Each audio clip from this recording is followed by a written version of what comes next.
자, 제네시스 브랜드의 첫 전용 전기차 GB60 월드 프리미어 동영상이 공개됐습니다. 세계 최초 안면 인식 잠금해제 기능, 크리스탈 스피어 기능 등이 화제가 되고 있는데 진짜 중요한 신기술은 따로 있다는 얘기가 있어요. 고객이 차에서 떠난다 해도 GB60는 쉴 수가 없습니다. OTA를 통해 다음 여정을 준비해야 되기 때문입니다. 무선 소프트웨어 업데이트는 무선 통신을 통해 차량의 소프트웨어 업데이트를 제공하는 편의 기능입니다. OTA 기술이 왜 중요하냐? 이 OTA라는 게 원래 테슬라에서만 되던 거거든요. 전기차 선배 테슬라의 편의 기능을 우리 현대가 바짝 따라잡은 거예요. 야, 근데 이게 마냥 좋은 소식일까요? 카놀라유 오늘의 이야기, 알아서 내 차를 업그레이드 해준다는 OTA 기능의 위험과 위험 전해드리겠습니다. 자, 안녕하세요. 엔카TV 에디터 차돌박이 인사드립니다. 이번에 새로 출시된 GB60이 OTA, 그러니까 오타 기능을 탑재하고 나왔다고 해서 화제가 되고 있어요. 이게 뭐 오타가 뭔데, 뭐 왜 안 돼? 실업계? 뭐 이런 오타? 이게 무슨 말인고 하니 OTA, 오버 더 에어, 무선 통신을 활용하여 소프트웨어를 업데이트하는 기술이라고 해요. 좀 더 이해하기 쉽게 표현하자면 올타임 업그레이드, 이렇게 기억하시면 되세요. 뭔 얘기냐면 굳이 차를 끌고 공식 서비스 센터를 안 가도 원격으로 내 차를 아무 때나 업그레이드 할 수 있다는 얘기예요. 그런데 도대체 뭘 어떻게 업그레이드 한다는 걸까요? 자, 요즘 차량 반도체 수급이 안 돼서 신차 출고까지 막 반년 아니면 1년 이렇게 기다려야 된다는 기사들 다 보셨을 거예요. 자, 그런데 자동차에 왜 반도체가 필요한 건지는 다 아시죠? 바로 자동차의 주행 그 자체가 컴퓨터로 제어되기 때문이에요. 이거를 전자 제어 장치 ECU라고 하는데요. 정식 명칭은 Electronic Control Unit. 쉽게 풀어서 말하자면 이 차는 컴퓨터로 굴러가요,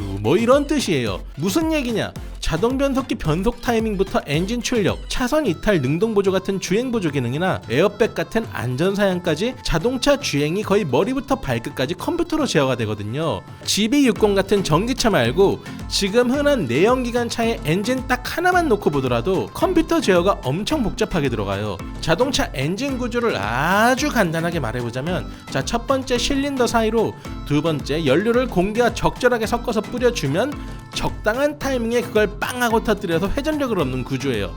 그렇기 때문에 당연히 연료와 공기의 혼합 비율, 혼합 연료가 실린더로 들어오는 타이밍, 언제 빵 터뜨릴지 점화 타이밍, 그리고 찌꺼기 배기가스를 배출해줄 타이밍 등등을 컴퓨터로 다 제어를 해줘야 성능이 최적화가 되는 거예요. 이거는 전자 제어 장치랑 똑같이 ECU라고 쓰고 엔진 제어 장치, 그러니까 엔진 컨트롤 유닛이라고 읽는데 좌우지간 아까 말씀드린 그 전자 제어 장치 일렉트로닉 컨트롤 유닛에 포함되는 개념이에요. 그러니까 이 전자 제어 장치 ECU 프로그램, 그러니까 차량과 엔진을 제어하는 소프트웨어를 얼마나 정밀하게 설계했냐에 따라서 차의 성능이 크게 왔다 갔다 하기 때문에 차량에 문제가 생겼을 경우에 ECU를 잘 조정하면 감쪽같이 해결될 수도 있습니다. 자, 2010년 나온 아반떼 MD가 좋은 예시인데요. 아반떼 MD는 노킹 현상이 심하기로 되게 악명이 높았어요. 이게 뭐냐면 엔진이 적절하지 못한 타이밍에 점화가 돼서 똑똑똑똑 막 이렇게 노크하는 소리가 들린다고 해서 그런 건데, 이게 소리만 들리는 문제냐?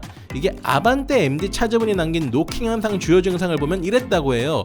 RPM이 500이하까지 떨어졌다 올라갔다 춤을 춤, 차를 뒤에서 잡아당기고 있는 느낌, 속도를 올려도 출력이 안 나옴, 연비 저하, 노킹 현상 후 9.8. 차를 딱 샀는데 이래버리면 완전 우라가 치밀죠. 그런데 이제 이걸 서비스 센터에 가져가서 전자 제어 장치 ECU 업데이트를 받았더니 오, 노킹 현상 완전 사라짐. 어허, 개운하죠. 근데 제가 아까 말씀드렸죠, 요즘 차들은 ECU가 엔진에만 개입하는 게 아니에요. 엔진 제어, 에어백 제어, 내비게이션 오디오 제어, 공조장치, 구동 등등등 ECU가 필요한 부분이 차에 수도 없이 많아요.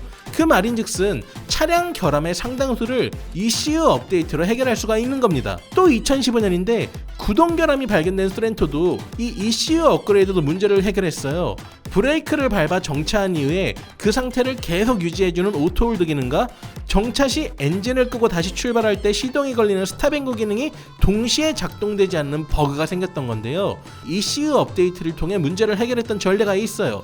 하지만 이 소렌토도 그렇고 아까 말씀드린 아반떼도 그렇고 이렇게 ECU 업데이트를 받아서 차를 버그 픽스하고 업그레이드를 하려면 차주가 따로 시간을 내서 자동차 제조사 서비스 센터에 직접 차를 끌고 가서 기다려야 했어요. 왜냐면 자동차 관리법 66조 13회 다항목에서 점검 작업 또는 정비 작업을 하지 못하게 규정해 놓고 있었거든요. 그런데 혹시 이 ECU 업그레이드 받아보신 분들이 있다면 아실 텐데 이게 엄청 귀찮아요. 거기다가 뭐 중대결함이 터져서 막 사람들이 몰려가는 거면 예약도 쉽지가 않아요. 왜냐면 하루에 처리할 수 있는 차 물량이 정해져 있다 보니까 심하면 몇 주 기다려야 업데이트를 받을 수 있고 그랬거든요. 그 업데이트가 지연되는 동안 심장이 쫄깃하게 차 몰고 다니는 건 온전히 차주의 몫이고요. 자, 그런 문제를 해결해 줄 수 있는 찾아가는 서비스, 그게 바로 이번 GB60에 적용된다는 OTA 서비스입니다. 정확히는 오버 더 에어긴 한데 제가 아까 뭐라 말씀드렸죠?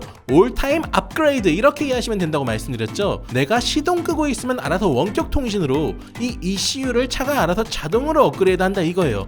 거기다가 뭐 서비스 센터 찾아가서 하는 것처럼 뭐 얼마 기다리고 하루 몇 대까지만 가능하고 다음에 또 오셔야 되고 이런 제한도 없어요. 왜냐면 원격으로 차 여러 대를 동시에 한꺼번에 업그레이드 할 수가 있으니까. 이게 올해 초 화제가 됐던 테슬라의 OTA 업그레이드 영상인데요. 딱 보면 수천 대가 동시에 ECU 업데이트가 되고 있는 게 그냥 장관이죠. 이게 제조사도 그렇고 소비자도 그렇고 빠르고 편하게 차량 기능을 업그레이드 할 수 있는 장점이 있는 거예요. 테슬라가 바로 이 OTA 서비스를 가장 적극적으로 활용하고 있는 제조사인데, 자, 2020년 1월에 생산한 롱레인지 차량에 배터리 소프트웨어 OTA 업그레이드를 실시해서 차주가 자고 일어났더니 주행거리가 갑자기 5% 넘게 쭉 늘어나면서 테슬라 유저분들이 딱 어깨뽕 충만해지기도 했어요. 이게 바로 테슬라 부심이지.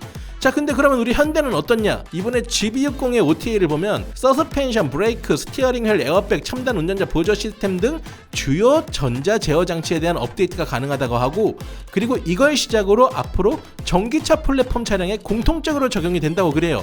자, 이렇게 보면 이번 GB60의 OTA 시스템 획기적인 시도인 건 맞긴 해요. 그런데 짚고 넘어가야 될 게 현대가 이 기능을 GB60에 최초로 도입한 게 아니에요. 이미 G90에도 내비게이션이나 HU 등 이 OTA로 업그레이드를 기존에도 하긴 했어요.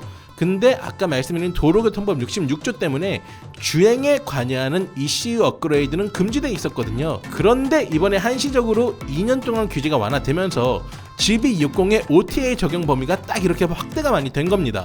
그럼 테슬라는 그동안 어떻게 한 건데? 이게 사실 테슬라는 그동안 국내법이고 뭐고 그냥 개무시하고 미국에서 하던 대로 그대로 하고 있던 거긴 해요. 그냥 국내법을 그냥 씹어. 자, 아무튼 이런 원격 업데이트 기능이 국내 생산 자동차에 생기는 것도 분명 소비자 입장에서 상당히 편해지는 건 맞아요. 자, 근데 이 OTA가 그냥 마냥 위험전은 신기술일까? 전문가들은 그에 따른 위험성도 만만치 않다고 경고를 하고 있어요. 자, 우리 이호근 대덕대 자동차학과 교수님의 인터뷰를 보면요, OTA로 다른 일반적인 점검이 가능할진 모르나 타이어 상태나 오일 등 통상 점검은 불가능하다. 소비자가 OTA만 맹신할 경우 사전 점검을 통한 기기적 문제 해결이 어려워질 수도 있다. 뭐 이렇게 OTA가 오히려 안전불감증을 가져올 수도 있다는 건데요. 이 교수님 주장 중에 더 눈길이 가는 부분이 있어요. 바로 해킹 등 보안 우려도 있는 만큼 안전에 영향을 끼칠 수 있는 부분은 되도록 OTA 서비스에서 제외해야 한다. 바로 이 대목이에요.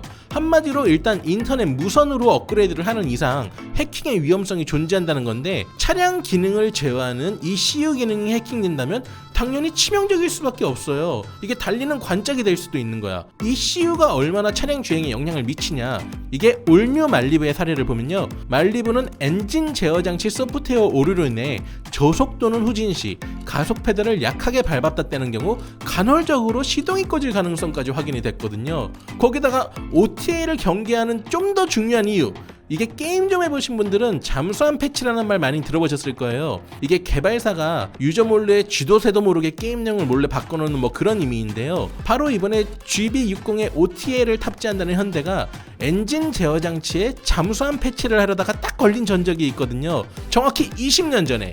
자, 2001년 12월 7일 SBS 뉴스 기사입니다. 경기도 인천에 사는 강모 씨는 얼마 전 현대자동차로부터 산타페 디젤 차량의 연료 호스에 문제가 있다며 교환하라는 안내문을 받았습니다. 그런데 교환을 받고 나서 오히려 차의 출력이 크게 떨어졌을 뿐만 아니라 소음과 진동이 심해졌다며 불만을 호소합니다. 문제는 현대자동차가 연료 호스만을 교체한 게 아니라는 것입니다. 엔진의 성능을 조절하는 이 같은 ECU라는 중앙회로의 프로그램까지 함께 바꿨습니다. 현대차도 이 사실을 인정하고 있습니다. 그렇죠. 이게 현대자동차가 과거 산타페에서 유해물질을 과다 배출하는 차량 결함을 덮으려고 고객 몰래 서비스 센터로 찾아온 고객 몰래 ECU를 잠수함 패치한 전과가 있는 거예요. 자, 적어도 지금까지는 차를 끌고 영업소를 일단 가야지, 그래야지 뭐 고객 몰래 잠수함 패치를 당하든 말든 했던 건데, OTA는 아까 말씀드렸던 것처럼 시공간에 제약이 없어요. 내가 자고 있는 사이에 제조사가 내 차를 마음대로 패치할 기술적 가능성 그 자체는 열려 있다는 겁니다. 실제로 자동차 업계 얘기는 아니지만 핸드폰 제조사에서 OTA 기술로 배째라 잠수함 패치를 한 전례가 있어요. 어디 뭐 중국의 듣보잡 핸드폰에서 아니죠, 애플입니다. 애플은 2011년 출시한 iOS 5 버전부터 OTA 기능을 탑재해 무선 업데이트가 가능해졌어요. 문제는 2016년 iOS 10.2.1 버전으로 운영체제를 업데이트하면서 배터리 성능이 저하된 구형기기를 대상으로 기기 성능이 저하되는 업데이트를 고객 몰래 진행해 이게 일명 배터리 게이트라 해가지고 엄청 난리가 난 적이 있었어요. 자, 뭐 일단 이 차량 OTA 기술은 안전장치가 있기는 해요. 업데이트 내용을 국토부에 제출해야 한다는 조항이 있고, 그리고 뭐 GB60 프로모 영상처럼 고객 동의가 있어야 업데이트를 진행한다고 밝히곤 있는데, 이렇게 안전장치가 있으니까 과연 뭐 아무 걱정 없을까요? 글쎄 뭐 이 시점에 속담 하나가 떠오르는데, 고기도 먹어본 놈이 더 잘 먹는다? 뭐 이런 속담이 떠오르는 건 기분 탓이겠죠? 기분 탓이어야만 합니다. 자, 아무튼 이 OTA 서비스 자체는 분명 운전자 편의성을 높일 수 있는 좋은 기술 혁신이 될 걸로 보이긴 해요. 하지만 현재 2년간 임시 허가 상태이기 때문에 장기적인 경쟁력을 키워나가면서도 부작용을 예방하기 위해서는 허가가 끝나는 2020년 말까지 관련 법안의 정비와 마련이 필요해 보입니다. 자, 카놀라의 오늘의 이야기, 당신이 잠든 사이에 일어나는 내차 해지나 OTA의 위험과 위험, 이것에 대해 알아봤고요. 저는 또 여러분을 놀라게 할 새로운 자동차 이야기로 다시 돌아오겠습니다.